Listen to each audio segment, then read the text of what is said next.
All right, so in the last lecture, which was the introduction to the brain, we talked about the brain, the 6 major regions of the brain. We talked about the meninges, and we talked about some of the other characteristics of the cerebrospinal fluid, the blood-brain barrier, and so forth. So now we'll talk a little bit about the blood supply to the brain. Obviously, the brain is a very metabolic tissue with all the neurons that are active all the time, and it consumes quite a bit of glucose. So you have to have a constant supply of blood bringing nutrients and oxygen to the brain. And so the brain uses these nutrients and then has to get rid of the waste and the carbon dioxide. And so you have the internal carotid arteries and the vertebral arteries. And if you remember, the vertebral arteries ran through those transverse foramina in C1 through C7. You remember your cervical vertebrae had those transverse foramina through the transverse processes, and those were for the vertebral arteries. And you also then have to remove a lot of the waste once the brain has consumed these nutrients, and so then you have your venous return, and the venous return empties into the dural sinuses and then into the internal jugular veins. So a lot of times what happens, you've probably heard of strokes and these kinds of things. This is when you have some kind of either ischemic event or hemorrhagic event, where if you have ischemia, you have a cutting off of oxygen or blood supply to the brain, and the part that's being cut off will then die. If it's allowed to go on for too long. You can have what's called a transient ischemic attack, in which there is a clot or something that transiently moves through an area and you see some deficits, but then you have a return to normal function because the clot or whatever it was that was there blocking blood flow is cleared out before there's any permanent damage. But damage occurs within minutes if there is any kind of injury to the blood supply of the brain. So cerebrovascular disease is a disease in which you have deterioration of the vasculature, that is the blood vessels in the brain. And there can be several types of things that can cause cerebrovascular disease. It's not dissimilar to heart disease in some respects. You can have calcification of blood vessels, you can have leaky blood vessels, and you can have all kinds of things. Diabetes causes a pathology of blood vessels, and you can have vascular deterioration, and then you can have all kinds of problems with the vasculature of the brain. And if you do, then you have either you can have bleeding out into the brain, or you can just have cutting off of oxygen and blood to the brain. So a stroke is a cerebrovascular event, and that is basically shutting off a portion of blood to the brain, which is deadly, especially if someone realizes they're having a stroke. They need to take immediate action, because the sooner the problem is responded to, the less the damage will be. All right. So as we've already talked about before, we've talked about the blood-brain barrier, and this is the extra layer around the capillaries and blood vessels in the brain where you have the astrocytes that have processes that extend towards the blood vessels, and then you have these astrocytic end feet that form these little interlocking plates, if you will, around the blood vessels and regulate the permeability of the blood vessels, and also sort of regulate how tight the tight junctions are in the endothelial lining of the blood vessels. Now, certain things can get through the blood-brain barrier, but it's very difficult for pharmacologists to design drugs that can get through the blood-brain barrier. So it's very important when people are working on drugs for any kind of cognitive or psychotropic drugs that they need, they have to be able to pass the blood-brain barrier. So we do have some lipid-soluble compounds that can get through there. Obviously, oxygen and carbon dioxide can get through there. But a lot of the major other things floating around in blood or circulating in blood can't. All right, so as we've said, the blood-brain barrier is an important barrier, but we also have the blood-CSF barrier. So this is a barrier created by ependymal cells that surrounds the capillaries of the choroid plexus. And this will basically regulate what compounds can move from one to the other. So this way you can have, this is the way that the different composition of blood plasma and cerebrospinal fluid is regulated. And this is why they're so different, because of the blood CSF barrier. All right, there are four major areas in which the blood-brain barrier, I should say four breaks, four areas where the blood-brain barrier is incomplete, one of which is in the hypothalamus. And the reason is that you are having hormones that are made in the hypothalamus that have to reach the pituitary.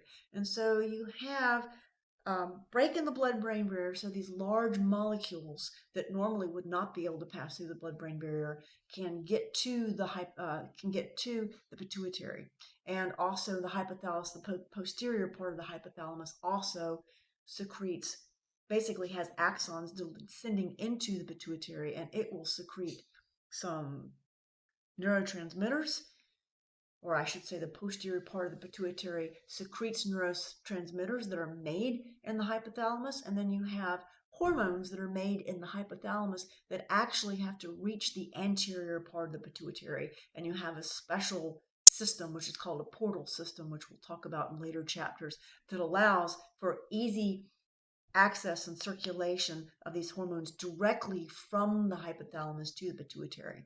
So you also have, as we've already said, the posterior lobe of the pituitary gland is the back part, the posterior portion, and it's going to secrete two hormones that were made in the hypothalamus. We have antidiuretic hormone, which is going to affect the water resorption in the kidney, and then we have oxytocin, which basically will have an effect on smooth muscle contractions in the reproductive systems of males and females, and also in the mammary glands. All right, then we have the pineal gland, again, another gland that secretes hormone. In this case, it's melatonin.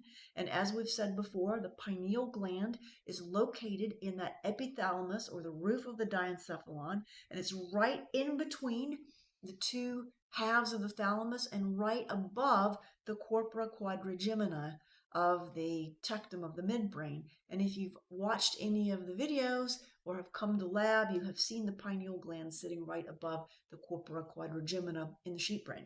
So the pineal gland regulates circadian rhythms and also sexual functions. Then we also have the choroid plexus, and this is where you have the ependymal cells that are maintaining the blood CSF barrier. So you have a little bit of a break in the blood-brain barrier at this point. All right. So we've already talked a lot about what some of the overall protections that we have in the brain. We have meninges that create this fluid medium in which the brain is suspended, and the cerebrospinal fluid that's circulating through it and through the ventricles. We also have the ability to remove wastes from the brain parenchyma or parenchyma, and also sort of to regulate what nutrients remain in there and which ones are filtered out.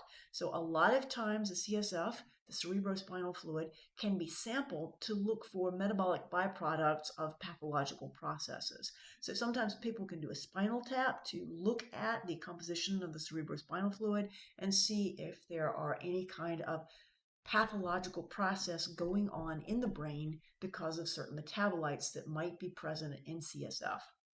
All right, so the blood-brain barrier and the blood-CSF barrier are constantly making sure that the brain is isolated from any molecules or chemicals in the blood that might somehow disrupt neural function, or, for example, as we've already mentioned before, in the case of glutamate and aspartate, which you could ingest in your diet soda or whatever, those are excitatory neurotransmitters. And if they're present in too much concentration within the brain, they can become excitotoxic, i.e., what they would do is they would excite the neurons until the point that they die. All right, so let's have a quick overview of the diencephalon again. And here we have our brainstem consisting of our midbrain pons, which is connected to the cerebellum behind it, the medulla oblongata, and that's going to be continuous with the spinal cord. And we also have several attachment points for cranial nerves. As we've said, this chapter is chapter 14, brain and cranial nerves. There are 12 pairs of cranial nerves, and those are at the end of the chapter. We'll look a little bit at what they do later on in the series, but the 12 cranial nerves are peripheral nerves that are bringing information from senses like olfaction, gustation, vision, hearing, balance, all of these things, but also sending commands as well. So the periphery, these peripheral nerves, and the ones attached to the brain are called the cranial nerves. And then we have 31 pairs of spinal nerves as well that are attached to the spinal cord. But these are the major communications, both the afferent pathways bringing information from the periphery in via cranial and spinal nerves, and then we have efferent pathways sending commands, motor commands out to effectors. So we've got several interesting, for example, the medulla oblongata here has connections for cranial nerves, basically 8 through 12, really with 8 being the vestibulocochlear lying right between the pons and the medulla oblongata. So 8 through 12 connected through or to the medulla. And then we've got several others here. We've got 5 through 7 connected to the pons. And then we have several other connected to the midbrain and around the thalamus. For example, this is the optic nerve here. Cranial nerve number 2 is the optic nerve. You remember the optic chiasm that it forms, and then it will turn into the optic tract that will lead into a particular area of the thalamus. So we'll study the cranial nerves and their functions a little bit later on, and we'll talk a little bit. I just want to go over where some of the attachment points are. And here are some of the major structures. So, for example, the optic nerve goes to what is called the lateral geniculate nucleus, and that is a relay station for vision.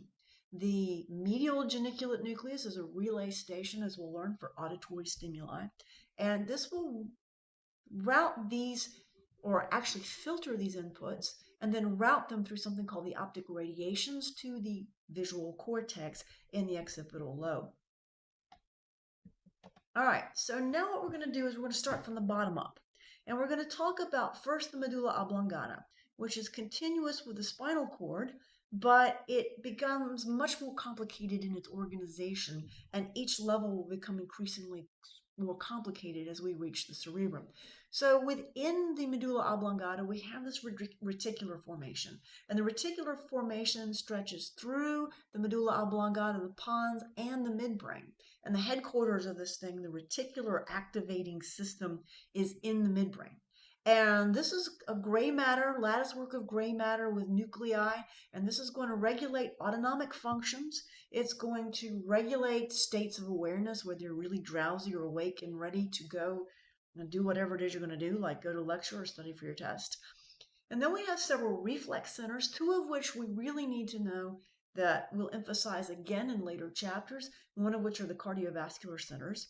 And these are going to regulate, one of which is the heart rate and the force of contraction of the heart muscle. And the other is going to be the vasomotor centers, which are going to regulate the vasodilation and constriction of blood vessels, which will regulate blood pressure and blood flow through the peripheral tissues. We also have the respiratory rhythmicity centers, and this is going to set the pace for respiratory movements, and they will be in contact with 2 other respiratory nuclei in the pons that will modify their output. All right, so as we've said, the medulla oblongata is the connection point for cranial nerves 8 through 12. And we have several other little relay stations, if you will, the medulla oblongata, that are bringing sensory information up from the periphery. For example, the nucleus gracilis and the nucleus cuneatus. Gracile means thin and cuneate means wedge-shaped.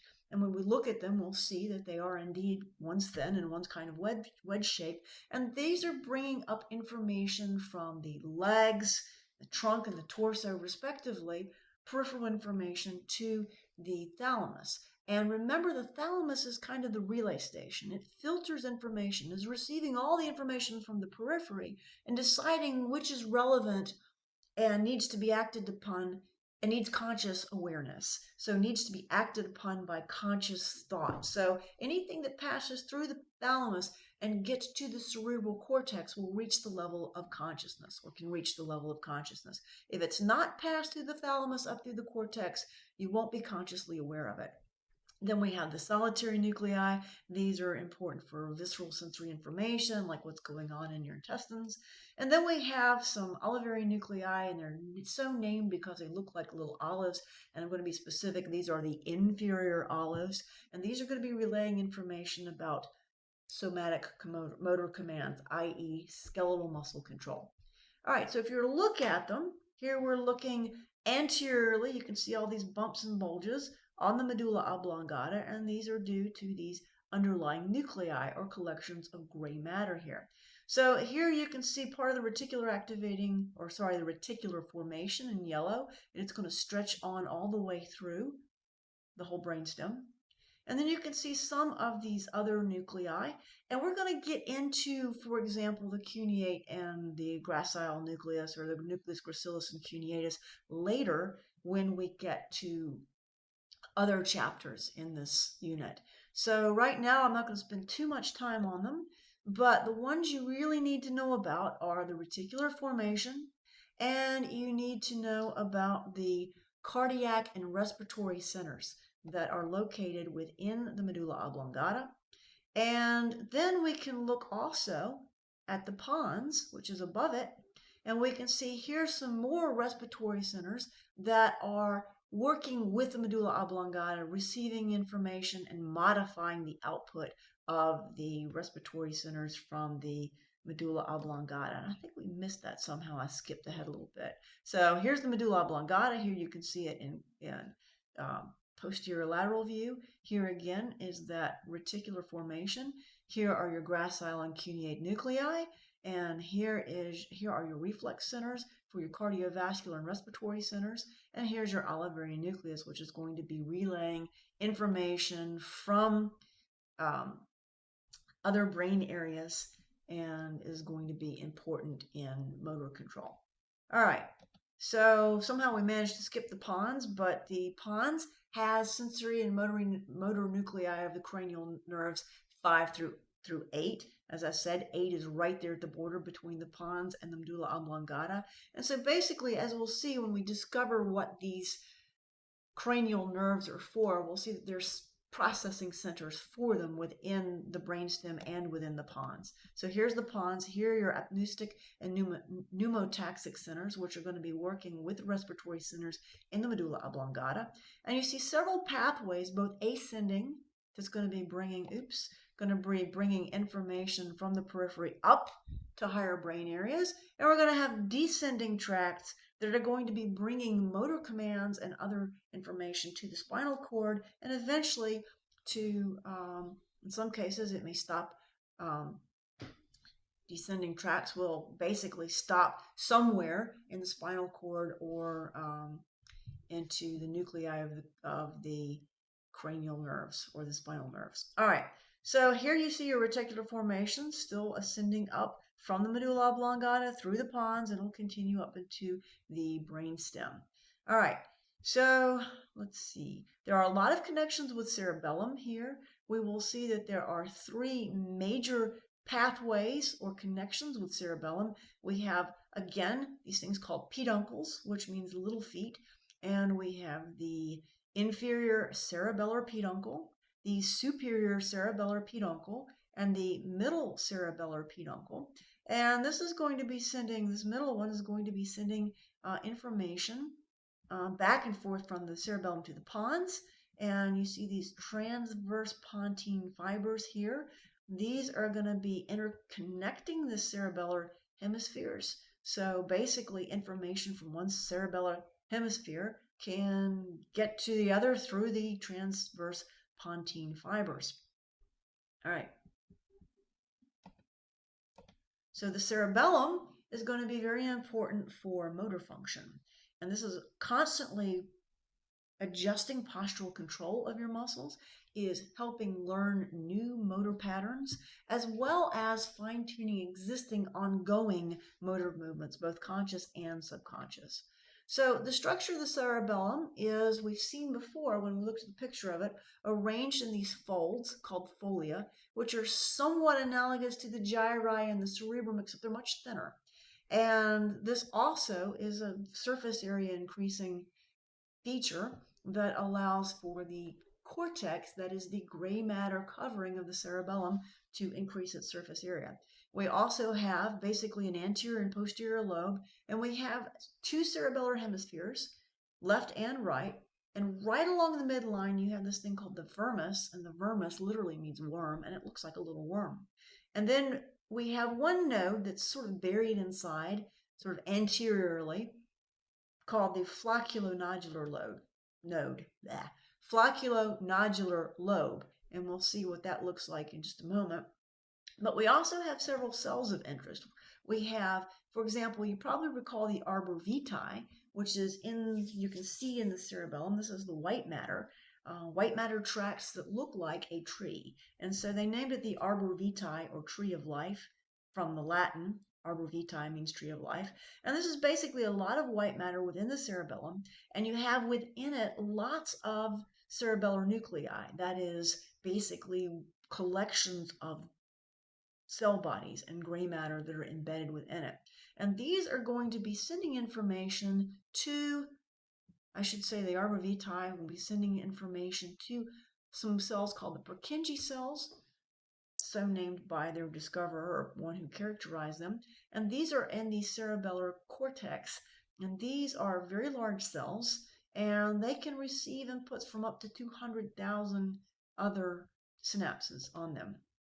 As we said, we've got these peduncles. These are tracts linking the cerebellum with other structures. So the superior cerebellar peduncles are linking the cerebellum with things above it. So basically the cerebrum, the diencephalon, other structures that are above it.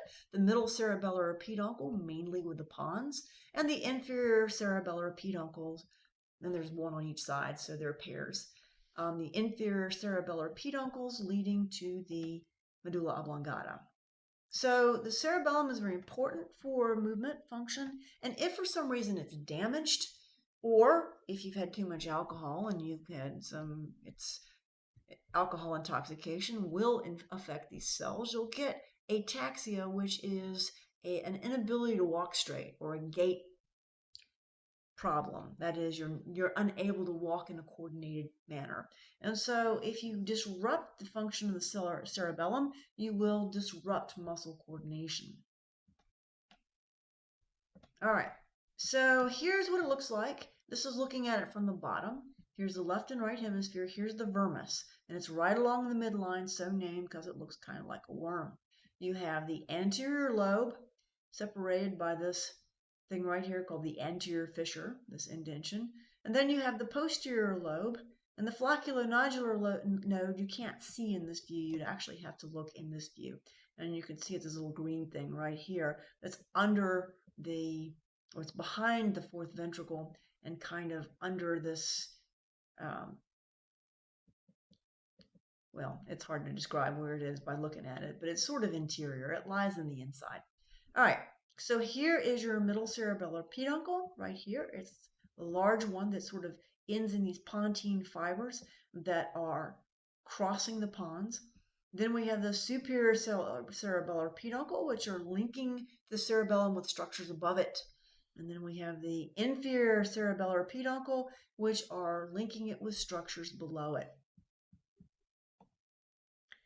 Here's some pictures of Purkinje cells, and these are in the cortex of the cerebellum. All right, so then above the cerebellum, we can look at the midbrain. We have the roof and the floor. Tectum is Latin for roof, and tegmentum is Latin for floor. And as we know, the tectum is what contains the corpora quadrigemina, which are those pairs of colliculi, two superior colliculi and two inferior colliculi.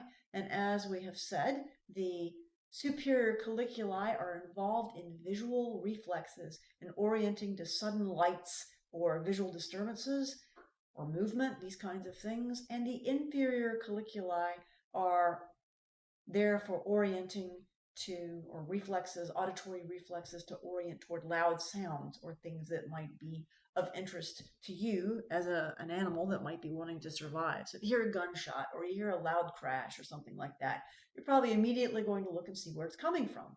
And likewise, if you see a bright light or you see visual disturbances or sudden movements out of the periphery of your vision, you're probably going to look to see what's there. Is it a cougar about to attack you, an oncoming bus, or what have you? So as soon as you see these things, you're going to orient toward them even before you have time to process that information consciously. And that's so that you can better assess what the threat might be. All right, so then we have in the tegmentum, this, as we've said before, is where that substantia nigra is. And the substantia nigra is going to be producing dopamine. And dopamine is extremely important, and it will be exerting control over some other structures that we have yet to talk about called basal nuclei. And these nuclei are also very important in motor movement and regulating motor movement. And there's an interesting pathway where you have sort of constant,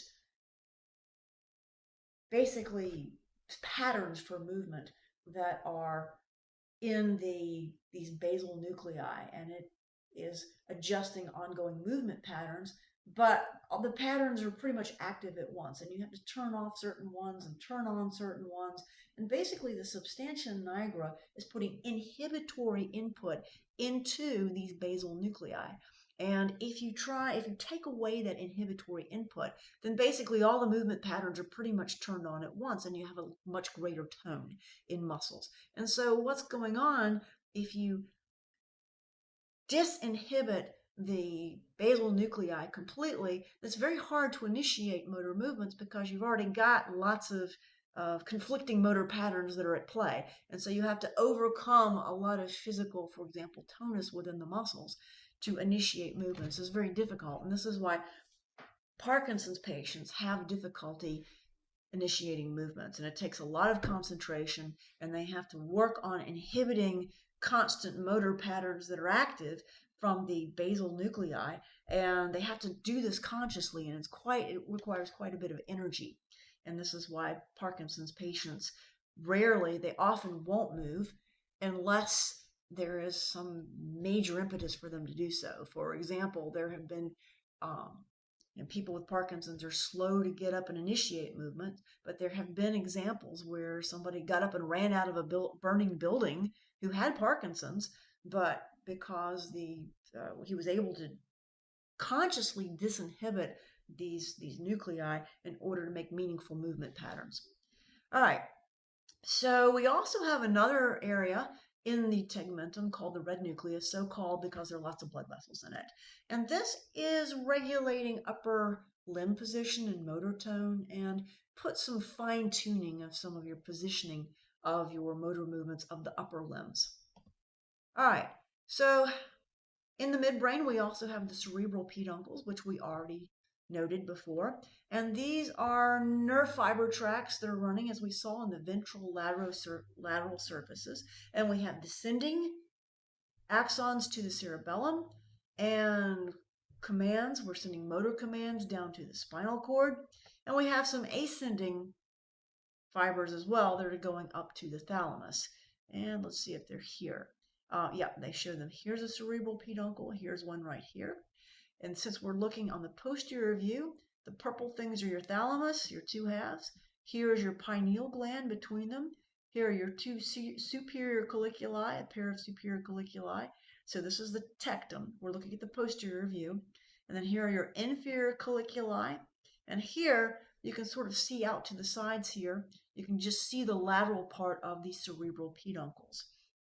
And so they're also carrying, in addition to descending fibers to the cerebellum and motor commands, you also are going to have ascending fibers to the thalamus.